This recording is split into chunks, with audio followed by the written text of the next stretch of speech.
et selon les regards de tes yeux. Mais sache que pour tout cela, Dieu t'appellera en jugement. Bannis de ton cœur le chagrin et éloigne le mal de ton corps, car la jeunesse et l'aurore sont vanité. Et souviens-toi de ton Créateur pendant les jours de ta jeunesse, avant que les jours mauvais arrivent, et que les années s'approchent où tu diras « je n'y prends point de plaisir ». Est-ce qu'il y a déjà quelqu'un ici qui s'est retrouvé dans une situation où il éprouvait du plaisir et puis il en a trop fait et il l'a regretté par la suite? Ouais. Un exemple tout simple, tu pars en vacances 2 semaines et tu éprouves beaucoup de plaisir, tu dépenses trop et après tu es fauché pendant 2 mois. C'est déjà arrivé à quelqu'un ici?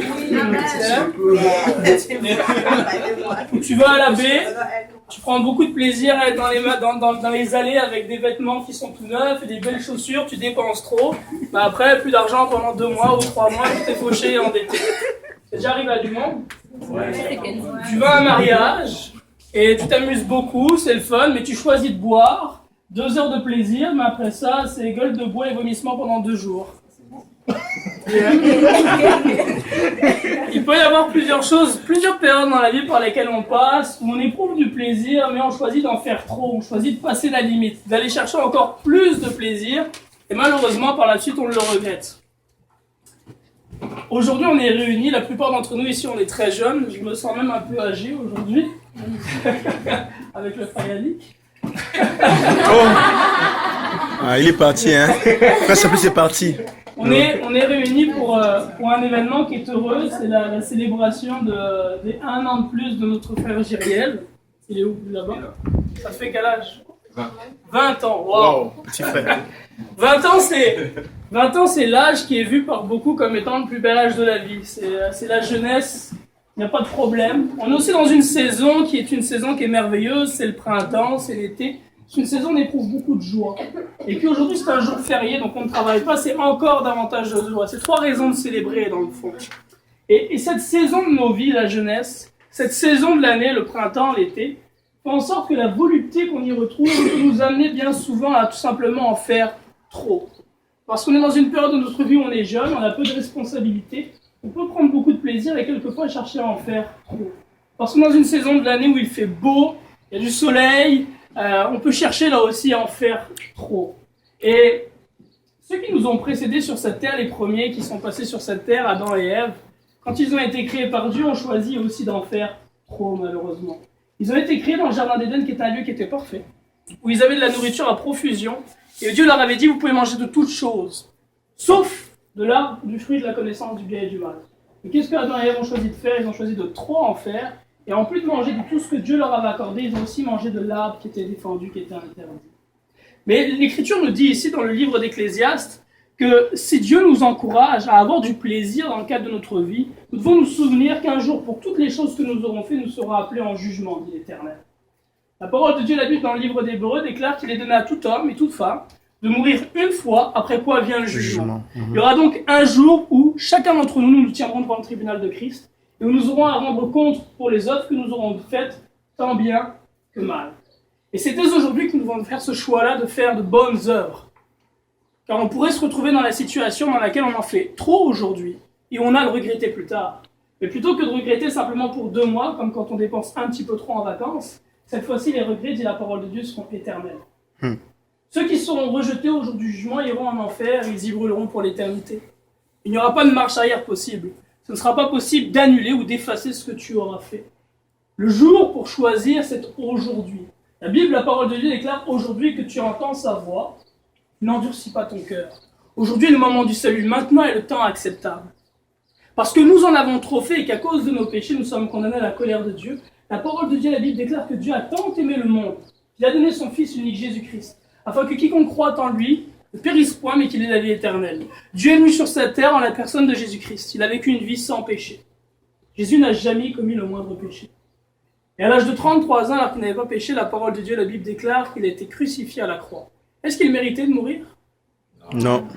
Assurément non. S'il n'avait point commis de mal, il ne méritait pas la mort. Surtout pas la mort cruelle qu'il a vécue. Mais pourtant, bien qu'il ne méritait pas la mort, la parole de Dieu, la Bible déclare qu'il est mort. Et bien plus que mourir, il a été crucifié. Il est mort de la pire mort qui existe à l'époque. De la mort la plus honteuse. La parole de Dieu, la Bible déclare qu'il est mort crucifié nu. On lui a enlevé tous ses habits. Il a été pendu au bois nu. Il n'y avait même pas un linge pour cacher sa nudité. Et après être mort, l'Écriture déclare qu'il a été enseveli et qu'au 3e jour, il est ressuscité d'entre les morts. Il est ressuscité car n'ayant point péché, la mort ne pouvait pas le retenir. Il ne méritait pas la mort. Le salaire du péché, c'est la mort. Or, Jésus-Christ n'avait point de péché. Il est ressuscité. Et parce qu'il est mort alors qu'il ne méritait pas de mourir, il a payé cette mort-là pour vous et moi. Nous méritons la mort car nous avons péché. Chacun d'entre nous peut se dire qu'il est une bonne personne, et c'est le cas de la plupart des gens aujourd'hui dans notre siècle, pensent être des bonnes personnes. Mais si nous sondons chacun notre cœur et notre vie, devant la parole de Dieu et les commandements du Seigneur qui disent par exemple « tu ne mentiras point », chacun d'entre nous ici a déjà menti dans sa vie. Et comment appelle-t-on une personne qui ment? Un menteur. Et l'Écriture déclare que tous les menteurs, c'est-à-dire les petits et les grands, iront dans le lac de feu et de soufre, ce qui est la seconde mort, dans le livre d'Apocalypse. Tous les menteurs sans exception. C'est-à-dire que simplement sur le fait du mensonge, tous ici nous sommes supposés aller dans le lac de feu et de soufre. Mais l'Écriture va plus loin, elle dit tu ne convoiteras point. Convoiter, c'est le fait de désirer quelque chose qui ne t'appartient pas, qui n'est pas à toi pour le moment dans lequel tu es, de le désirer, de le vouloir pour toi. Et la plupart d'entre nous ici, nous avons déjà convoité, que ce soit une autre personne ou un autre bien. Il est dit tu ne voleras point. La plupart nous avons déjà volé, moi le premier. À cause de toutes ces choses-là, nous sommes condamnés à la colère de Dieu. Et parce que Christ est venu sur cette terre et que n'ayant pas péché, il a subi le salaire que méritait le péché, si nous plaçons notre foi en lui, la parole de Dieu, la Bible déclare que nous sommes gratuitement justifiés. Christ a payé le prix afin que, par son sang versé à la croix, nous puissions être sauvés. Il a versé son sang à notre place. Lorsqu'il était sur le mont de Golgotha, sur la croix au calvaire, les coups qu'il prenait, il était en train de les prendre à ma place. Il était en train de les prendre à ta place. Il prenait des coups à notre place. Il était frappé pour nos péchés, brisé pour nos iniquités. Et le châtiment qui nous donne la paix, dit la parole de Dieu, est tombé sur lui. Christ a payé le prix afin que par ses meurtrissures nous soyons guéris, que par sa mort nous puissions avoir la vie. Il est ressuscité, il a donné un commandement qui est saint, que tout homme et toute femme qui désire avoir la vie éternelle et à se repentir de ses péchés, c'est-à-dire se détourner du mal, cesser de commettre le mal, revenir à Dieu d'un cœur sincère. Il n'ordonne pas que nous devenions des personnes religieuses. Ce qu'il ordonne, c'est que d'un cœur sincère, nous revenions à Dieu, que nous cessions de faire le mal. Il ordonne aussi que nous ayons à être baptisés, immergés dans l'eau, en son nom, pour recevoir le pardon des péchés. Et que celui qui fait une telle chose recevra le don du Saint-Esprit, qui est l'Esprit de Dieu, c'est-à-dire Jésus-Christ lui-même qui descend et qui vient habiter en toi. Et la parole de Dieu, la Bible déclare que lorsque l'Esprit de Dieu vient habiter en toi, la manifestation de cela est que tu vas commencer à parler dans d'autres langues que tu n'as jamais apprises. Ça pourrait être l'anglais, ça pourrait être l'arabe, ça pourrait être des langues d'hommes ou des langues d'anges. Tu vas parler dans des langues que tu n'as jamais apprises. En fait, l'Esprit de Dieu à l'intérieur de toi va commencer à louer le Seigneur par des langues que toi-même tu n'as jamais apprises. La manifestation du baptême du Saint-Esprit. Et le Seigneur Jésus-Christ déclare que si un homme n'est pas né d'eau et d'esprit, il ne peut pas rentrer dans le royaume des cieux. Mais si tu es né d'eau, que tu as été baptisé d'eau au nom de Jésus-Christ, et que tu es né de l'Esprit, que tu as reçu le Saint-Esprit, que tu persévères dans la repentance à chaque jour de ta vie, revenir à Dieu, tu auras le salut et tu auras accès au royaume des cieux, dit la parole de Dieu. Il est important de se souvenir dans les jours de notre jeunesse que pour toutes les choses que nous faisons, un jour nous serons appelés en jugement. Je vais en avertir certains par ces paroles-là, et je vais en encourager d'autres en continuant en abondant dans la suite. Lorsque nous avons obéi à l'Évangile, nous devons persévérer dans l'Évangile. Amen. Il est facile, dans la saison dans laquelle nous sommes, le printemps et l'été, et dans la période de vie dans laquelle nous sommes, la jeunesse, de choisir d'en faire trop. Il est très facile de trop en faire et de le regretter un peu après. Hier, j'entendais une sœur, je ne sais plus c'est qui, c'est pas Avia, je pense Avia. Tu donnais une étude biblique et puis ton étudiante posait une question sur la télévision, non? C'est ça? Il y a une personne qui étudiait la Bible et puis qui posait la question de savoir pourquoi est-ce qu'on ne regarde pas la télévision. Pour quelle raison est-ce qu'on ne regarde pas la télévision? Pourquoi est-ce que une personne qui marche avec le Seigneur Jésus-Christ ne regarde pas la télévision? Ça pourrait paraître peut-être très extrémiste dans le monde dans lequel on est. Pour quelle raison est-ce que Christ a été crucifié? Frère René, une raison pour laquelle Christ a été crucifié. Une raison. Ouais. Subir nos péchés.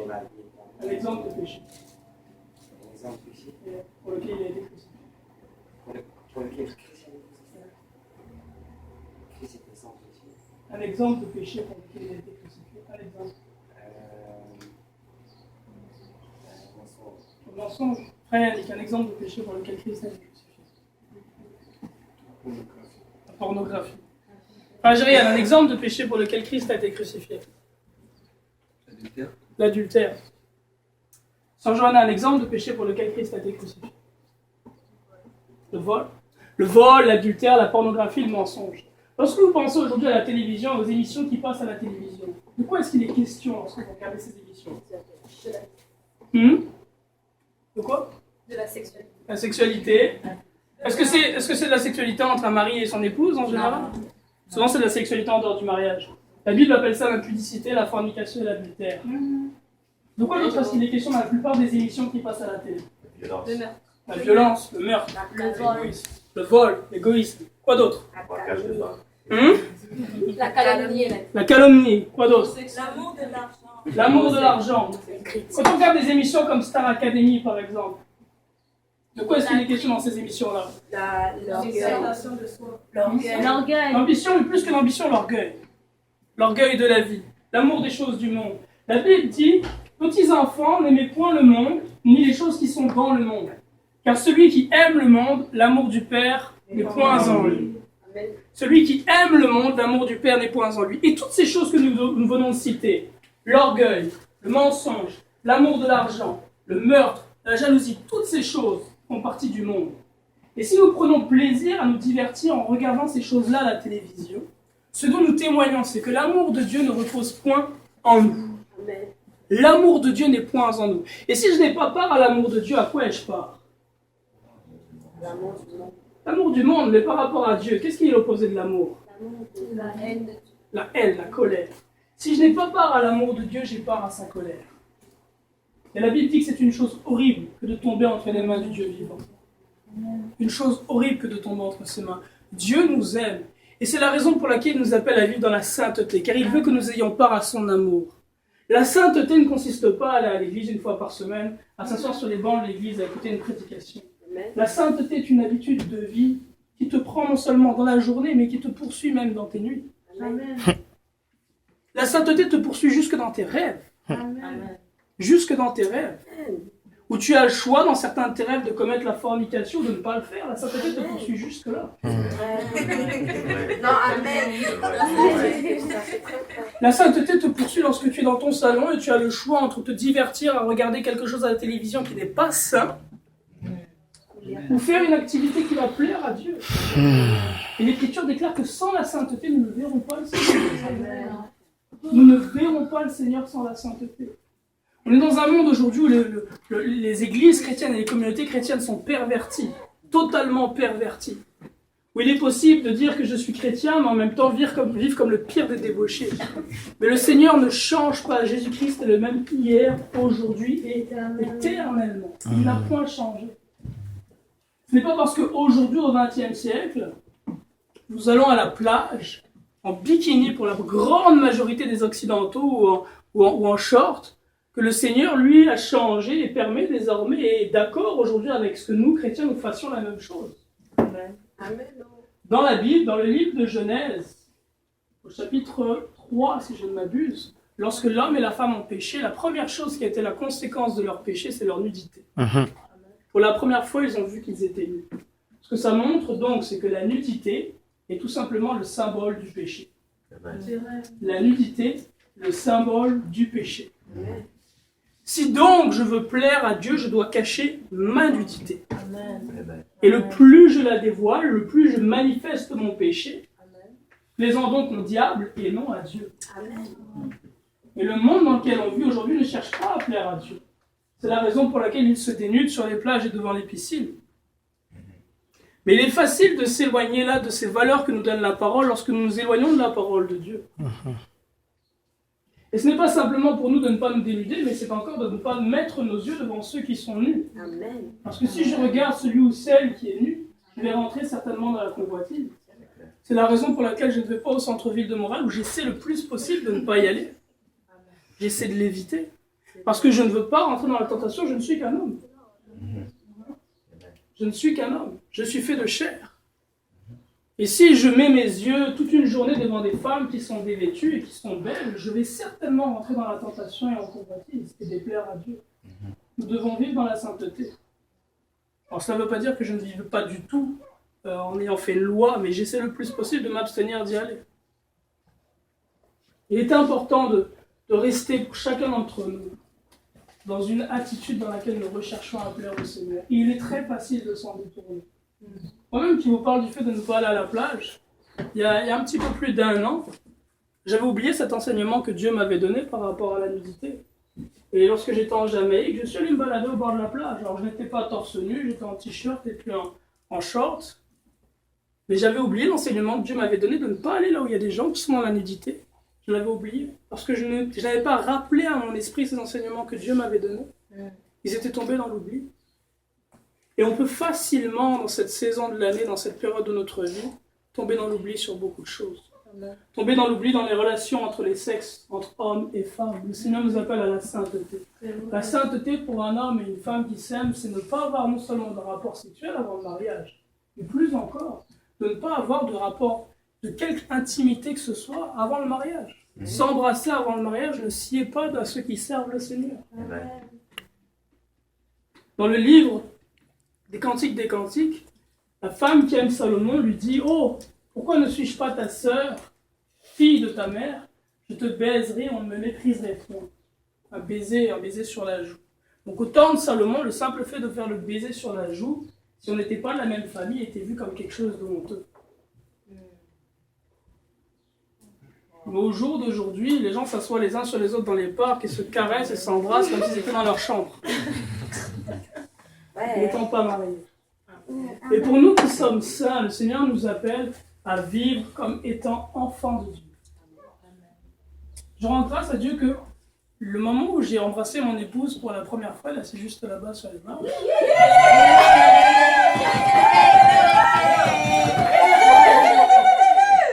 Alléluia. La première fois que je l'ai embrassée, c'est le jour où à l'hôtel, dans l'église, pasteur Kaozi a dit « Vous pouvez embrasser la mariée ». Et la raison pour laquelle, lorsque tu te maries, celui qui officie le mariage dit « Vous pouvez embrasser la mariée », c'est parce qu'avant, tu ne peux pas embrasser la mariée.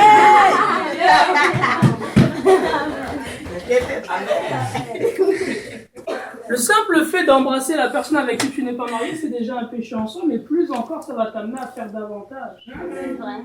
Ça va t'amener à en faire trop. Parce que tu prends plaisir à être avec ta fiancée, tu prends plaisir à être avec la femme que tu aimes, avec l'homme que tu aimes. Et lorsqu'on prend plaisir à quelque chose, notre chair est ainsi faite qu'elle en cherche plus. Un peu comme quand tu vas magasiner, puis tu t'achètes une robe ou un pantalon, mais les chaussures ici sont belles, et puis la veste là est aussi belle, et puis la cravate qu'elle est aussi belle, et puis les talons aiguilles qui sont là sont aussi beaux. Et au final, tu en achètes trop et t'es fauché pour 2 semaines. Mais là, quand tu te retrouves avec la personne que tu aimes, avec qui tu passes du bon temps, tu commences par l'embrasser, puis quelques temps plus tard, vous caressez, et au final, vous finissez dans l'intimité et la fornication. Vous en avez trop fait. Et vous allez peut-être le regretter toute votre vie.